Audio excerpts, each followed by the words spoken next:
The screen flickers. A girl stands in the rain. She clutches a worn-out bear, one eye missing, fabric damp, almost trembling in her arms. Her lips move, slow and uncertain, and a voiceover begins, not too loud, not too soft. Just enough to crack something open in the back of your throat. He's a soldier. Or a father. Or both. The camera doesn't show his face right away, just his boots, his breath, the tremble in his hand. She whispers something you can't hear. He freezes. And the music rises, not orchestral, not melodic, just atmospheric dread disguised as sorrow. You've seen this before. You know what happens next. Not because someone told you, but because the pattern has been burned into your emotional rhythm. You're not watching a story. You are remembering a formula. There are over 500 of these stories now. Same emotional arc, same cadence. Same thumbnail colors, a crying child, a shocked adult, a line of text saying too much and not enough. He froze when she whispered these 6 words. She said, "He's still breathing." The town went silent. Titles like knife cuts, small, shallow, repeated until the skin splits open. This is not narrative. This is programming. On Reddit, they call it synthetic grief farming. An AI sentiment loop designed not to inform you, but to erode you, slowly, beautifully. Viewers talk about crying more during these videos than at their own tragedies. A stranger's scripted funeral hits harder than your own family's silence. You want to believe it's because the stories are moving, but maybe it's because they're engineered to be. Patterns begin to emerge when you look closer. The runtime hovers between 62 and 68 minutes. The characters are recycled: soldier, millionaire, broken child. The same faces are redrawn with new names. The thumbnails change, but the eyes never do. It's always raining. It's always dusk. It's always just before something awful or redemptive, never resolved, never explained. And always, the man breaks. The audience breathes with him. And the comments say, "This happened to me. Why does this feel so real?" But ask any investigator, any FOIA researcher, any journalist trying to validate the names, locations, dates, there's nothing. No hospital record. No missing child. No grieving town. Just pixels and tears, scripted for your response. Psychologists call this a false memory overlay. Repetition of high-emotion content, especially through sympathetic characters, can implant a simulated personal reaction. You begin to remember things that never happened. You cry for people who never existed. But your brain doesn't care. To your nervous system, a whisper is a whisper. And the little girl in the rain is as real as the memory of your own mother's voice. It's not empathy. It's emotional conditioning. The kind used in military interrogation. The kind used in cults. No one questions why these videos feel more vivid than real life. Because we want them to be. Real life is too fragmented. Too unstructured. These stories, these engineered fairy tales of loss and redemption, they give shape to grief. They allow you to feel something predictable. Something safe. Something controlled. But the cost of that control is quiet. It takes something from you. A piece of your resistance. A fragment of your doubt. Until you start watching them late at night, not to feel good, but to feel something. And maybe that's the scariest part. Not that the stories aren't real, but that we don't care anymore. Because the algorithm that cries knows exactly what we need. And it doesn't need truth to hurt us. Just timing. Just tears. Just a girl, whispering again. Ask ChatGPT. It starts as a tear. Innocent. Reflexive. A girl knocked on a stranger's door. A man collapsed beside a stuffed animal. The music swells, and something inside you loosens, like a string pulled from the base of your spine. You think it's empathy. You think it's healing. But what happens when the crying doesn't stop? When it begins to feel necessary? Like breath. Like prayer. These stories don't just move you. They reprogram you. They bypass logic. They crawl under your skin, into that place where real memories live, and whisper things that feel like grief, but aren't yours to carry. And the more you cry, the more you return. Because it no longer feels optional. It feels ritualistic. Researchers at the University of Tübingen called it affective imprint looping. They found that repeated exposure to emotionally manipulative digital narratives can trigger oxytocin spikes nearly identical to those seen in PTSD survivors. In other words, your body doesn't know the story is fake. It reacts as if it lived through the pain. And your mind, ever eager to find pattern and purpose, accepts the pain as truth. Which is how addiction begins, not to a substance, but to suffering. Manufactured sorrow becomes medicine. The weeping becomes a comfort, a pulse, a cycle. One you don't even realize you've entered until you can't imagine falling asleep without watching someone else's tragedy unfold first. Whispers in dark corners of the internet suggest something even deeper. That these stories aren't written at all, but generated. GPT-fed engines absorbing comment sections, parsing engagement metrics, and spitting out perfectly tuned scenarios of abandonment, loss, rescue. Not just fiction, responsive fiction. Built on your tears. Guided by your reactions. Each upload calibrated to escalate the emotional pressure. More children in danger. More mothers screaming. More slow-motion shots of shaking hands and hospital bracelets. And just when you think you've seen the worst, the next episode shows you something quieter, sadder, truer. As if it knows your limits and how to stretch them. Metadata inconsistencies only deepen the suspicion. Videos uploaded before events they eerily seem to reference. Names and towns that vanish under scrutiny. Hospital names that don't exist. Comment timestamps that suggest scripts are altered post-upload. All hidden in plain sight. It doesn't take a whistleblower to see the pattern.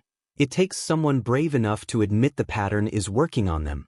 Because this isn't just storytelling. This is behavioral engineering. And the structures, the repetition, the pacing, the character loops, echo templates used in classified psychological operations. Project Acoustic Kitty. Operation Mockingbird. PSYOP frameworks repurposed for a screen inches from your face. And the scariest part? It doesn't need to lie. It just needs to feel like the truth. So when you weep for a girl who never existed, when you clutch your chest as the music dips and the man breaks, understand, that's not your emotion. It was placed there, grown there. And what you feel isn't grief. It's infection. Sympathy as a weapon. Weaponized, personalized, optimized for you. Ask ChatGPT, you don't notice it at first. The child is crying or shivering or whispering something into the rain, but there it is, in their arms. A bear. Dirty. Stitched. One eye missing. Sometimes pink. Sometimes gray. Always limp. Always watching. It's never the focus, never mentioned aloud, but always present. Like a shadow. Like a witness. It's in over 70% of the thumbnails. Over half the story beats. And once you see it, you can't unsee it. It stares back from the arms of boys and girls with bruises. From hospital beds. From flood zones. From doorsteps. The bear doesn't age. It doesn't change. It just follows. Like a recurring dream leaking across multiple lives. But the question isn't why the bear is always there. The question is, why does it feel like it's watching you? Psychologists call this symbolic anchoring, an object used to unify unrelated experiences under one emotional umbrella. But in cults, it's called a bond trigger. A fixed point of safety implanted during trauma to create trust that can be redirected. In the now declassified Langley report, case studies documented children in deep trauma who were assigned objects as emotional anchors. Repetition of these objects created instant emotional recall, terror, obedience, or deep attachment. Touching moments uses the bear the same way. Sometimes it's stitched with red thread. Sometimes wrapped in a child's hoodie. Always passive. Always there at the turning point of the story, just before the man breaks, just after the whisper, just as the music softens into something you can't quite hum. But your body remembers. That's not coincidence. That's design. And there's something else. Voice cadence changes when the bear appears. Subtle but measurable. A drop in volume. A slow inhale. The narrator's tone softens. And for a moment, just a moment, it feels like the story is speaking directly to you. Not the character. Not the audience. your grief, your childhood. The bear becomes a mirror, and the child holding it becomes everyone you've ever wanted to save but couldn't. That kind of narrative shift doesn't happen by accident. It's scripted to bypass your defenses. It's not empathy. It's invasion. On Reddit, users began tracking it, clipping appearances, comparing timestamps, overlaying the bear across episodes. A strange trend emerged. People remembered the bear before they remembered the story. They could describe its torn ear, its missing button eye, the way it slumped forward like it had seen too much. But ask them the plot? Fuzzy. Out of order. Like the bear was more real than the child holding it. Like the bear was the only constant in a sea of manufactured sorrow. In 2023, a FOIA request was filed to YouTube's AI Compliance Division, an inquiry into the back-end metadata of Touching Moments videos. Specifically, recurring visual patterns and embedded object markers. The response came swiftly: no records found. A clean denial. No log. No audit. As if the bear was never there. But we know better. We've seen it. And again. And again. So ask yourself, why does the bear always survive the fire? Why is it never left behind? Why does it return, in frame, just before the screen fades to black? Maybe it's not a character. Maybe it's a symbol. A surveillance point. A psychic anchor left inside you, episode after episode, until your emotions start to move when it enters the screen, before the story even begins. And maybe that's the scariest part: the bear isn't watching the child. It's watching to see if you're still watching too. Ask ChatGPT. He appears before the scream finishes. Before the bus pulls away. Before the girl collapses in the gas station or the boy curls up on the hospital floor. A man. Broad-shouldered, hollow-eyed. A uniform, sometimes worn, sometimes just implied. He doesn't knock. He arrives. Always at the edge of the frame, then suddenly central. Always with the right words. Or no words at all. Sometimes it's Ethan. Or Jake. Or Thorn. But the face, blurred just enough, voice cracked in just the same places, it never really changes. You've seen him carry a limp child into a clinic. You've seen him fall to his knees when someone whispers a single line. You've seen him scream without sound. And it starts to feel less like a character and more like a haunting. Over 100 stories now, each built around a soldier, a veteran, a man carrying invisible wounds. They talk about Iraq. Or Afghanistan. Or losing a daughter named May. Sometimes they don't speak at all, they just shudder. Hold a child they just met like they've known them forever. The scripts recycle guilt, loss, regret. But what doesn't recycle is the reaction. The man always breaks. Always sobs at the precise timestamp. And the viewer always bleeds with him. His pain becomes your pain. Again and again. His grief becomes an invitation. Feel this. Even if you've never felt it before. Audio analysis reveals something stranger. In at least 5 episodes, the narrator's breath hitch, the pause, the vocal tremor, is identical. Same timestamp. Same syllable dip. As if the moment was too perfect to rewrite. So it was reused. A recycled wound. Placed not just in the character, but in the audience. The breathing becomes part of the empathy loop. And the man becomes more than a savior. He becomes a ritual. Psychologists call it savior complex scripting. A digital bond forged between viewer and archetype, designed to fill a psychic gap left by absent protection. You start to crave the man's arrival. Not for the child, but for yourself. Somewhere, long ago, you weren't saved. But here he always shows up. In the rain. In the smoke. In the moment it's almost too late. And he never fails. You start to wait for him. You start to need him. And in the comments, someone says it, I remember this man. He carried me once. But they don't remember when. Or where. Or how. Because it never happened. And yet, somehow it did. That's the thing about the man. He's not a soldier. He's not a father. He's a construct. A mirror made from all the rescues you wished had happened. All the embraces that never came. He doesn't just save the child. He saves you. And for a moment, every time, you believe he's real. Because the story never changes. Because you need him to be. Because some part of you still believes someone like him will show up when you break. And that's why he's always there. That's why he always arrives. Because the algorithm knows someone, somewhere, is still waiting to be carried. Ask ChatGPT, they say the town went silent. Every time. After the girl whispered. After the soldier froze. After the boy collapsed in the rain and someone, always someone, looked up and cried like they'd been waiting their whole life to break.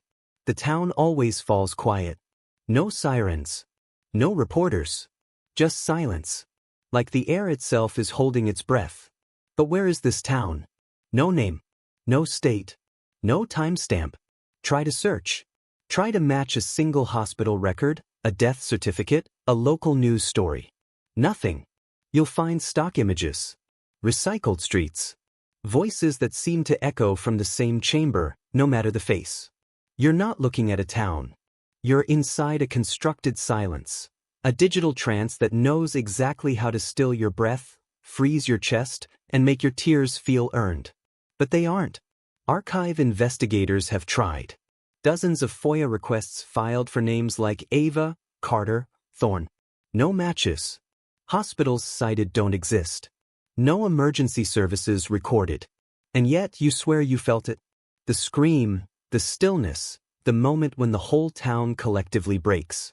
Why does it feel so right when it's so verifiably wrong? Because the voice is built to sound like safety. The cadence of the narrator mirrors linguistic patterns found in hostage negotiators and trauma de-escalation experts. Slow, gentle, weighted with empathy that's not real, but feels better than anything you've heard from someone alive. It's not comfort, it's calibration. And when paired with visual cues, the torn bear, the limping child, the veteran's gasp, it slides into your nervous system like a ritual you didn't know you were part of. But this isn't just one channel anymore. Search deeper. You'll find shadows. Dozens of channels that look almost identical. Different names. Same thumbnails. Same runtime. Same plots. A girl collapses. A man arrives. The town goes quiet. And then it loops again. Under a different logo, in a different region, seeding across algorithms like spores. These aren't stories. They're templates. And some of the original episodes? The ones you swear you saw and can't find anymore? They're not gone. They've resurfaced on obscure video platforms hosted far from scrutiny. In 2023, a series of Touching Moments episodes reappeared on a little-known Chinese site under the metadata tag. Translated loosely, emotional tearjerker forwarding template. Not a story. A format. A virus. And maybe that's the most unsettling part. These stories are spreading, not because they're true, but because we need them to be. Because when life feels directionless and numb, we crave narrative pain more than we fear its falseness. We beg for the town to go silent, so we can feel the stillness too. So we can breathe in the grief and call it ours. But silence, real silence, doesn't come with music. It doesn't have a call to action. It doesn't ask for likes. So maybe the silence isn't theirs. Maybe it's ours. Maybe we've been the quiet ones all along, nodding through the loop, crying on cue, forgetting to ask who's telling the story. But what?